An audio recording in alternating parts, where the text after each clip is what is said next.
Olá e vamos a mais um vídeo da série Partidas Extraordinárias. Eu sou Adriano Vale, sou mestre FIDE e criador da Academia Xadrez Vale, com sede física em Brasília e cursos online e aulas ao vivo para todo o Brasil. Mais informações na descrição do vídeo. Bom, essa série traz sempre partidas com ataques brilhantes e geralmente com uma grande dose de tática, e essa não vai ter um ataque ao rei muito decisivo. O Shirov vai se defender, mas o que acontece em pleno ataque, o que forçou o Shirov a entregar a dama para se defender, e o final também foi algo bem raro, bem extraordinário. Vamos aqui, então Gelfand jogou D4. Gelfand na década de 90 era um dos jogadores abaixo do Kasparov, que representavam uma ameaça, possíveis futuros campeões mundiais. Ele, o Anand, o Kramnik e o Ivanchuk, que era um grupo de 4 jogadores muito equilibrados, todos vinham logo atrás ali do Kasparov. Shirov também era um jogador muito forte, já desde essa época. Cavalo F3, agora poderia jogar C4 a ordem direta. O cavalo F3 já determina as variantes que as brancas vão jogar, todas com cavalo F3, e evita linhas como Gambito Budapeste ou Gambito Benko na sua ordem direta.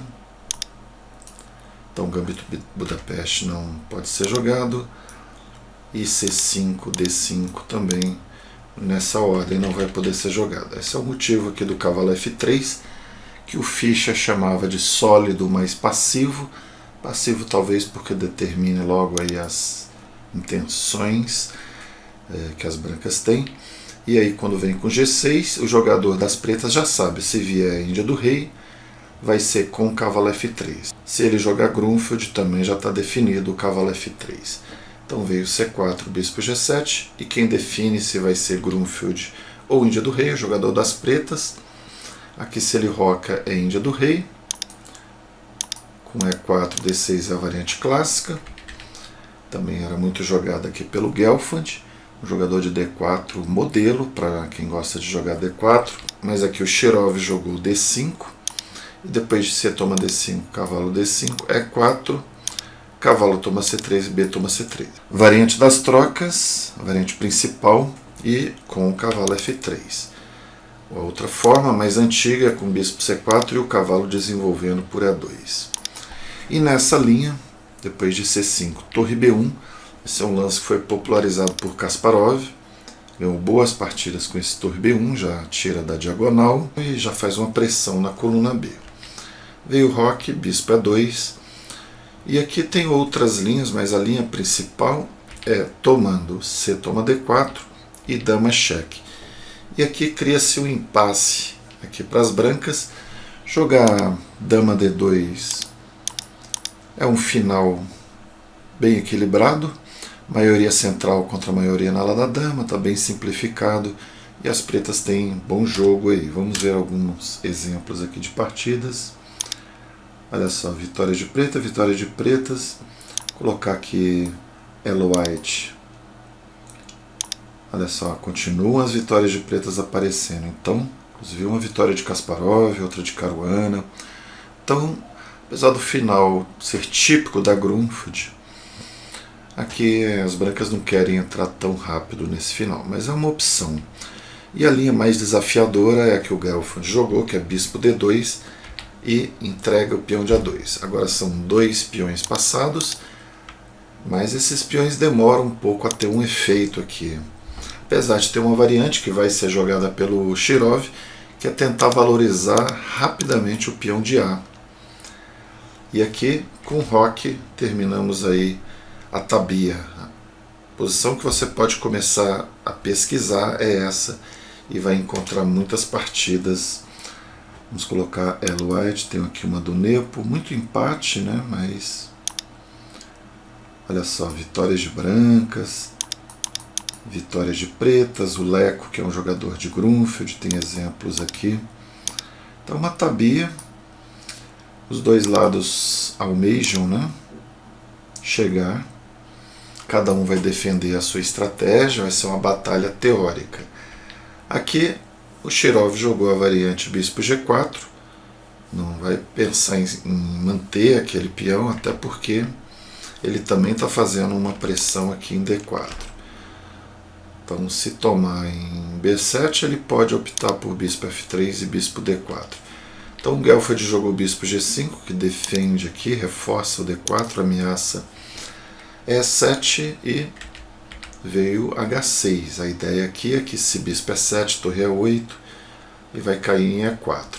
Então, bispo H4 mantém a pressão para algum momento jogar esse bispo toma E7 e veio A5, o plano de valorizar o peão passado. Agora o Gelfand tomou em B7 e Shirov tirou o bispo aqui da diagonal, G5, bispo G3 e veio com plano, avançando o peão. H4, um lance excelente, já que Shirov debilitou aqui a ala do rei, o Gelfand vai em cima no mesmo momento. Veio A3, então vamos supor que nessa ala aqui, na ala da dama, vamos dizer que as pretas estão ganhas, estão com o peão passado, mas tem a ala do rei também. H toma G5, H toma G5, já enfraqueceu ali bastante, agora ele jogou torre C7, com a ideia de bispo C4, melhorando o bispo, colocando o bispo no ataque. Veio o cavalo A6, talvez aqui dama E6 fosse melhor. Trocando, e talvez trocando aí um peão do centro. Aqui daria um jogo bem igualado. Dois peões para cada lado. Então seria uma opção jogar dama E6. Mas ele jogou cavalo A6. E aí veio torre toma E7. Poderia jogar bispo C4. E aí vai ter a pressão lá em F7. Temas parecidos com o que surgiram na partida. Então bispo C4 era uma ideia. Mas ele tomou direto. E aí veio dama B2 e agora ele entrou. Então poderia transpor bispo C4, dama B2, torre E7. E aí veio dama B4. Ataca a torre e ataca o bispo. Esse cavalo está cravado, não pode entrar aí no ataque, pelo menos por enquanto, mas agora vem o ponto alto aqui. Agora vem o ponto alto da posição. Vem bispo toma F7. Se torre toma, simplesmente torre toma. Se rei toma, cavalo toma G5 e esse rei vai ficar muito exposto. Olha só, um peãozinho passado está ganho, mas aqui ele está perdido, inclusive está ameaçando um dama E6 aqui, fortíssimo. Então não pode tomar, ele joga rei H8. Agora que vem um dos lances mais brilhantes da partida, e do xadrez em geral, um lance difícil de achar. Geralmente é considerado assim um lance invisível, porque você pode cogitar o lance e logo descarta e não se aprofunda. Mas qual que é a ideia principal aqui para ter um ataque nesse rei? Seria colocar a dama em jogo. E a dama precisa dessa diagonal. Então esse bispo é importante, mas ele está sobrecarregado. Ele também está defendendo a casa D7. Foi o que o Gelfand jogou, brilhante, torre D7. Se bispo captura, ele vem com esse ameaçando o mate. E foi o que seguiu, não tem muito. Aqui não tem muito o que pensar. Ele está podendo jogar aqui um bispo E5. Tem uma ideia também que em várias análises apareceram aqui com o Stockfish, que é rei H2, torre H1 e já ficar com a ameaça de rei G1. Essa é uma ideia muito forte. Mas aqui o Shirov capturou. E aí quando vem a ameaça de dama H5, mate em 2, veio dama B6. E outro lance de problema, torre D7 já foi um lance fantástico. E agora, qual que é o tema? Shirov colocou a dama em B6 para interferir aqui no ataque, para defender o ataque. E vem o tema de interferência. Vamos interferir na ação da dama jogando bispo E6. E aí esse bispo toma, é muito fácil.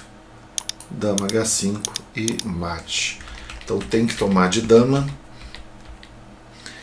E aí entra essa partida complicada ainda. Em termos de material, torre, bispo e cavalo por dama e 3 peões, então 9 e 3, 12. E ali 5 e 6, 11. Muito equilibrado o material, mas existe a questão da coordenação. E o Gelfand jogou bispo E5, ele quer a troca desse bispo. Se captura, ele dá cheque e pode capturar aqui ou dar cheque aqui para capturar esse. Prefiro capturar o de casas pretas, depois colocar peões em casas brancas. A casa preta aqui está sob controle, né? Está mais bem defendida. E ele vai avançar os peões aí lentamente. Então aqui jogou torre F7, dama H5, rei G8, dama G6, bispo D7, bispo toma G7, caímos no mesmo tipo de final. E aí veio dama A3, não tem lance de cavalo. Excelente esse lance, porque ele está atacando o peão. Se cavalo B8, segue dama D5 e cai a torre. Então ele teve que entregar esse peão. Rei H7, dama A3. E agora é a dama contra 3 peças, torre, bispo e cavalo, e 4 peões. Então o Shirov tenta trazer o cavalo para a ala do rei, ele tem que ir para a ala do rei com tudo, só pode ganhar com ataque ao rei. Cavalo E6, D5, cavalo G5, está chegando. F4, e o Gelfand faz o seu plano de ir avançando passo a passo seus peões. Veio o cheque, pode tomar, mas jogou preciso aqui. Rei H2 também era possível, mas Rei H1 é melhor, porque depois que joga a torre A2, ele fecha a diagonal do bispo com F5 e não pode capturar aqui, né? Porque dama toma H3, depois sacrifica aqui e fica com 3 peões totalmente ganho. Então veio o cavalo G5, aí o Gelfand liquidou com um peão avança, a torre não pode sair da coluna, está defendendo o cavalo, e aí F7 e já não tem mais como segurar, a vantagem material vai ficar muito grande. Então essa foi uma partida com a teoria bem jogada, especialista aqui nessa tabia, o Gelfand. Então temos análises, coisas interessantes aqui para aprofundar na abertura, e quando chega no meio jogo, temos esse brilhantismo do Gelfand aqui com bispo F7, um lance brilhante, e depois esse torre D7, seguido de cavalo G5 ameaçando o mate, e bispo E6, uma sequência muito bonita, muito precisa, o que faz dessa partida uma partida extraordinária de Boris Gelfand. Até o próximo vídeo, valeu!